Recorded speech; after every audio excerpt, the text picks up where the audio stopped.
My name is Vivian, and I live with my husband George and our 2-year-old son Michael. Vivian, today marks 3 years since we started dating, doesn't it? George said, breaking the silence. Yes, it does. Time flies so fast, I replied, sensing something different in his tone. What's wrong, George? You seem a bit off, I asked with concern. Vivian, there's something I want to tell you today, George began hesitantly. I want you to marry me, he continued, echoing his proposal. Over the years, we had shared countless moments together. Initially, time with George was bliss for me, wrapped in his kindness and thoughtfulness. I felt genuinely happy. However, as days turned into years, the daily bustle and other factors began to change our relationship. Hey, Vivian, didn't I say I wanted roast beef today? Why is it just leftovers from yesterday? George interrupted my thoughts. I'm sorry, George. I have to take care of Michael. I can't prepare anything too complicated, I explained, feeling a pang of guilt. I don't need such excuses. Parenting is just taking care of Michael, right? Stop making such a big deal out of it, George snapped, his frustration palpable. Working at my parents' company is tough. Well, I'm going to be the next president, so I have to endure it, he continued, his tone condescending. George worked at my in-laws' company, spending his days buried in work. Despite this, his efforts often seemed ordinary, and he struggled to meet his quotas. Who's making a big deal here? I don't need dinner tonight. Oh, I might not come home tonight. I have golf with a senior from work tomorrow. So take care of things at home and make sure to prepare a proper dinner tonight, okay? George's words stung, leaving me speechless. The taste is so bland. You really can't do anything right nowadays, he remarked later that evening, further straining our already tense atmosphere. Smiles and meaningful conversations like those in our early days of marriage dwindled, replaced by George's frequent absences. Even on weekends, he prioritized outings with friends and hobbies over family time. During maternity leave, I dedicated myself to protecting our family, waking early to care for Michael and manage household chores. Despite my efforts, exhaustion and unspoken feelings toward George began to weigh heavily on me. Occasionally, I found solace in memories of our early marriage, the happy moments and George's infectious smile. Yet it was clear that things had changed. Mom, Michael hugged me with a smile. Michael's innocent joy brought a brief respite. Lately, he had started calling me Mom more often, a small comfort in the midst of growing distance between George and me. I spent my days hoping our relationship would rekindle as Michael grew. However, deep down, I knew our bond had already cooled. One morning, as I tidied the room before George left for work, I noticed him descending from the second floor, not in his usual suit, but in casual clothes I had never seen before. They must be new. Aren't you supposed to be at work today? I asked, puzzled. I'm going to work. I don't need a suit today, George replied dismissively. Seriously, stop nagging me. If I say it's fine, then it's fine. Don't butt in every time, he retorted sharply, leaving me at a loss for words. I was just asking, that's what's annoying. Anyway, I'm leaving now, George said, his departure through the front door feeling like an escape. I couldn't shake the feeling that he wasn't heading to his office. Where was he going? I tried not to dwell on the answer. The distance between George and me seemed to widen with each passing day. Our conversations became scarce, tinged with a cold atmosphere. The smiles and kindness from our past felt like distant memories. Now, his words were laced with criticism and sarcasm. Whether he commented on my cooking or cleaning, his sharp remarks pierced my heart. Was it all my fault? Days were spent in self-doubt, questioning why our relationship had changed so drastically. Time passed without clarity. Despite my efforts in managing the household and caring for Michael, it never seemed enough for George. The decrease in conversation and his cold demeanor hurt deeply. His once kind and considerate words had been replaced by constant critique. Something inside me broke. My love for George faded and memories of happier times became distant. A sense of indifference replaced the emptiness in my heart. What was the point of everything I had done so far? Mom, look, I made this. Michael's voice interrupted my thoughts. Oh wow, that's amazing. Did you draw this? I asked, genuinely impressed. Yeah, this one's a dog, and this is a cat, Michael explained proudly. You're really good at drawing, Michael. I praised him, his smile warming my heart. As time passed, my feelings shifted. As my love for George waned, my love for Michael deepened. Watching him grow, I began seriously considering my future. specifically divorce. I couldn't continue in a relationship where George barely contributed to parenting, let alone fulfilling his role as a father. The prospect of liberation from George seemed more overwhelming than daunting. However, one concern weighed on me. On the way to a promised meeting with Michael's grandparents, we arrived at their doorstep. "Hello, Mother." "Hi, Grandma." Michael greeted them warmly. "Hello, Michael. Have you grown taller again?" Grandma exclaimed with joy. "Really?" "Yay!" Michael cheered, delighted by her praise. "It's good to see you. Come on in, Grandma. Welcome us inside." "Thank you, I will." It was George's parents, my in-laws. Despite my frayed relationship with George, they had always been a source of comfort. They ran a nearby business and had shown unwavering kindness and support towards Michael and me. "That's right, I bought some delicious sweets at the station. I'll serve them with coffee now. Please have a seat and relax," Grandma insisted kindly. "Let me help," I offered. No, it's fine. You must be tired from childcare. Just have a seat. You need to rest when you can," Grandma reassured me. "Thank you, Mother," I replied gratefully. My in-laws treated me like their own daughter. Their presence was a soothing balm. They invited us over almost every week, genuinely interested in our well-being. Their voices were always kind, like comforting music to me. They cherished their time with Michael, showering him with toys and playing with him every chance they got. I experienced their kindness deeply, feeling genuinely cherished. Sometimes my father-in-law would take Michael to a nearby park because he knew Michael loved birds. He even bought him a bird book once. These thoughtful gestures deepened our bond. My in-laws listened attentively to my troubles, including issues with George and domestic difficulties. They responded with understanding and compassion. Their words of encouragement and advice filled me with gratitude, bringing a warm breeze into our home. Their kindness was a great help. "I'm worried if George is causing you trouble," my mother-in-law once remarked with a troubled smile, as my father-in-law played with Michael. I couldn't help but reply with a smile. Perhaps she sensed the complexity of my relationship with George. "No, it's fine," I assured her, though her worried smile lingered. My father-in-law also showed concern for my well-being, often creating new recipes for me, knowing my love for delicious food. His thoughtful gestures and the times he comforted me while playing with Michael brought me peace. "Michael, what kind of animal shall we see next time?"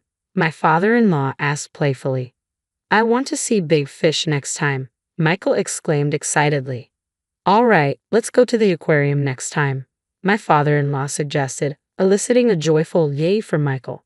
Watching them interact, I couldn't help but smile. Michael adored his grandparents, showing them a carefree smile that rarely graced his face with George. "Vivian, feel free to talk to us about anything," my mother-in-law said kindly as we were leaving. Her words pained my heart a bit. Little did she know, I was contemplating divorce from George. I didn't want to burden my in-laws or sadden them. Even if my relationship with George couldn't be repaired, I cherished my bond with my in-laws and wanted Michael to continue enjoying his time with them. I was apprehensive about opening up to them about George, fearing their reaction. Just as these worries occupied my mind, an unexpected incident unfolded. My in-laws had kindly offered to take care of Michael, allowing me to enjoy a cafe outing with a friend.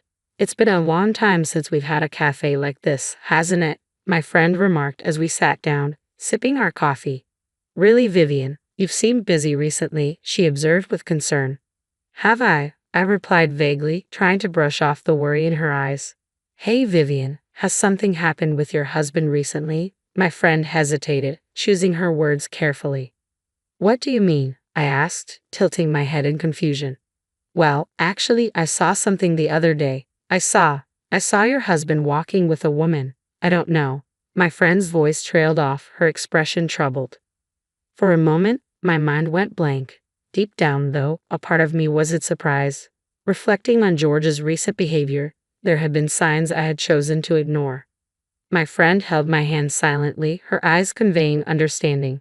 "Vivian, I think you should talk to George," she finally said gently.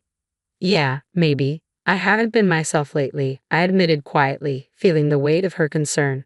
"That's why I invited you to a cafe today," she explained softly. "Is that so? Sorry for worrying you," I apologized. "Don't apologize, Vivian. Whatever decision you make about George, I'm on your side," she assured me warmly. "Thank you," I replied gratefully, parting ways with her and heading home. Although I was initially shocked by the startling truth, strangely, I felt calm now, even a bit relieved. This revelation gave me the clarity to end my relationship with George without hesitation. Imagining a future living just with Michael, despite the uncertainties, strengthened my resolve. I needed to be strong for Michael's sake. "I'm home," I announced as I entered the house. "Ah, today was exhausting." "Welcome back," George greeted me casually, not noticing my subdued demeanor. "Hey," I started, my voice steady but firm, "I've been waiting for your return." As George carelessly threw his bag on the sofa. In a low voice, I told him, "George, we need to talk." "Can it wait until after dinner?" George replied, visibly annoyed. "No, I want to talk about it now," I insisted. "What now?" "Such a hassle," George grumbled, avoiding eye contact. "Well, this situation is your fault, isn't it?" I confronted him. "Huh? What are you talking about?" George looked puzzled, but there was a flicker of unease in his eyes. "I heard from my friend. Is it true that you were walking with another woman?" I pressed, my voice steady. George's reaction was undeniable confirmation. His face changed color instantly, and his eyes darted around, searching for an escape. "That must be a mistake. Your friend saw, right?" George stammered. "She heard your voice and even knows the store you two went into." "Shall I confirm it with the store staff?" I challenged, feeling a surge of boldness. "It's useless to hide it," I continued as George struggled for words. "Damn it," George spat out bitterly, his anger surfacing. "Yeah, that's right. Her name is Zoe. Unlike you, she's perfect at work, in housekeeping, and she's cute. She even said she likes me, even though I'm married." "Yeah, that just shows how attractive I am, right?" George mocked, his tone cutting. "I loved you, George, even though you're married," he mimicked Zoe's words. Would a normal woman approach a married man like that? There must be more to it, I reasoned, but George's dismissive attitude was clear. "Why should I feel bad for you and Michael? You should be ashamed for not supporting me more in my hard work," George retorted defensively. "I heard from your father and mother that you hadn't even met your work quotas. Can you still say you're working hard?" I shot back, feeling the weight of disappointment. "I'm doing things my way. I'm going to be the next president, so don't interfere," George asserted arrogantly. "I doubt you'll ever become president," I stated quietly, my resolve hardening. "What did you say?" George's voice rose. "Fine, I'm done with you. Let's divorce," I declared firmly, unable to bear his excuses any longer. "I'll divorce you and marry Zoe. Do whatever you want," George pointed at me, his words sharp and hurtful. "Don't talk bad about Zoe. You're just jealous of her, aren't you?" George accused, misinterpreting my stunned silence for shock. "That's not the case," I replied quietly. "I'll show you. You'll regret this when you come begging to me later," George shouted angrily, storming out of the house, likely heading to Zoe's place. Impulsively, I tried to follow him but tripped over a slightly lifted carpet edge. I fell hard, hitting my back against the table with a sharp pain I had never felt before. Overwhelmed by the intense agony, I groaned, unable to move. Crawling towards my smartphone nearby, I dialed for an ambulance as darkness threatened to engulf me. "Mom, where am I?" Michael's voice brought me back when I woke up. I lay in the hospital bed, my head spinning and my body itching all over. A nurse quickly came to my aid and called a doctor. Seeing my anxious state, they explained what had happened and tried to calm my nerves. "It's okay, you'll gradually recover," the nurse assured me. "Yes, thank you," I managed, trying to absorb the news. "Anyway, it's good that your life isn't in danger," the doctor added. However, the results of the subsequent examination shocked me deeply.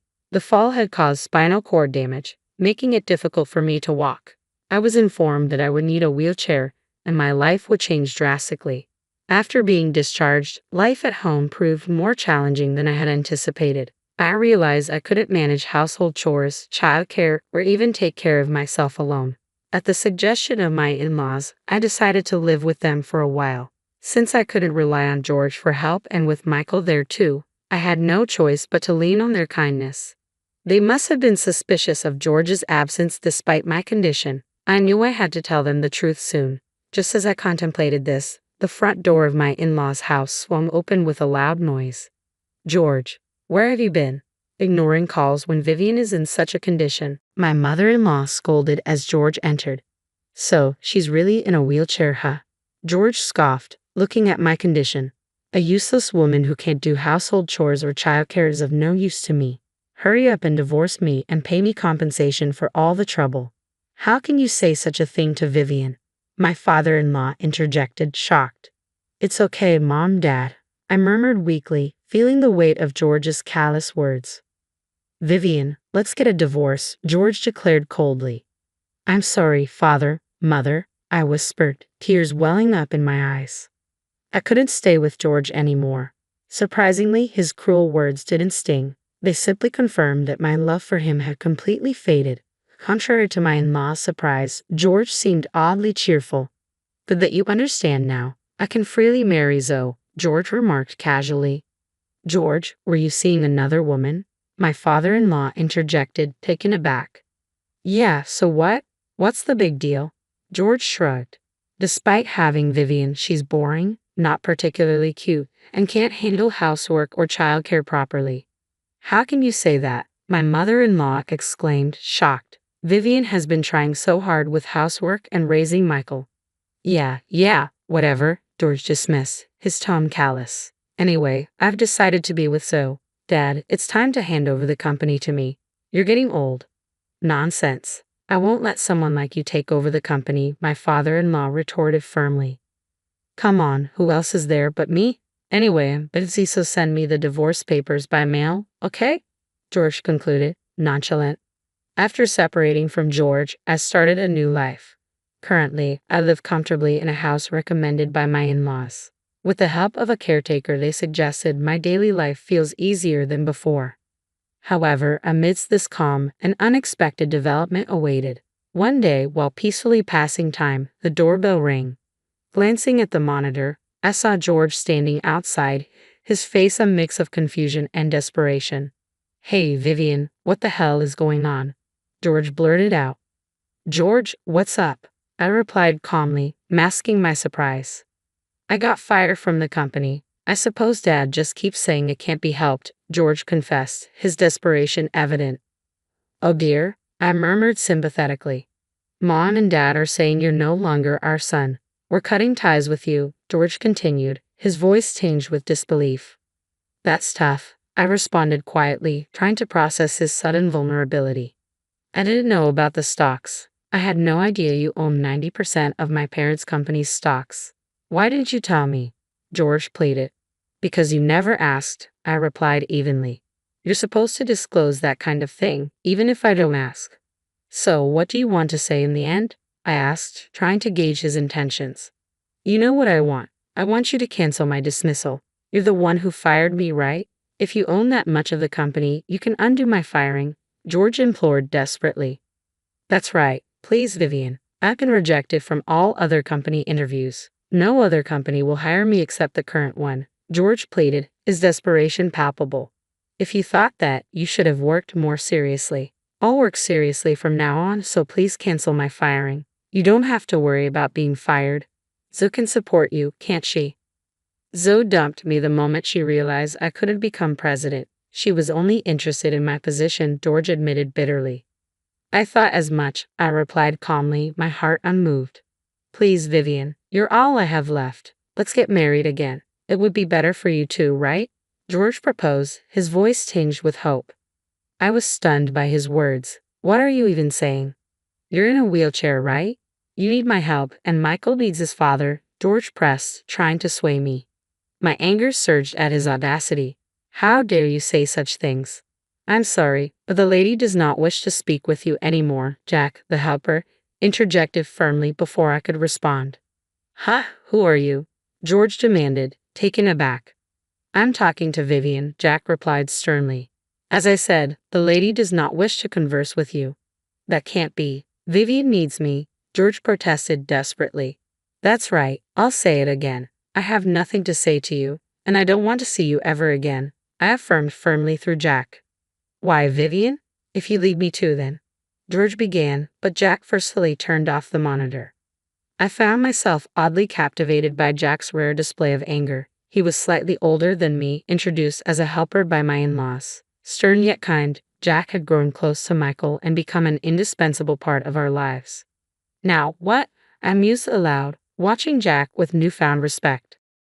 Eventually, I heard that George, abandoned by Zoe and his parents, was walking a lonely path. However, his fate no longer concerned me. Whatever his situation, he had no part in my life anymore. Supported by my in-laws and Jack, I found peace in my new home. With Jack's assistance, I managed household chores and childcare better, slowly regaining confidence in my abilities. Meeting new people and sharing smiles in my daily life, I felt my heart gradually moving in a more positive direction. Though my past with George was challenging, I had overcome it and discovered a new me. Our paths had diverged. George may be filled with regrets on his lonely path, but I was walking towards a new future. This future was filled with peaceful days and happiness, surrounded by beloved people.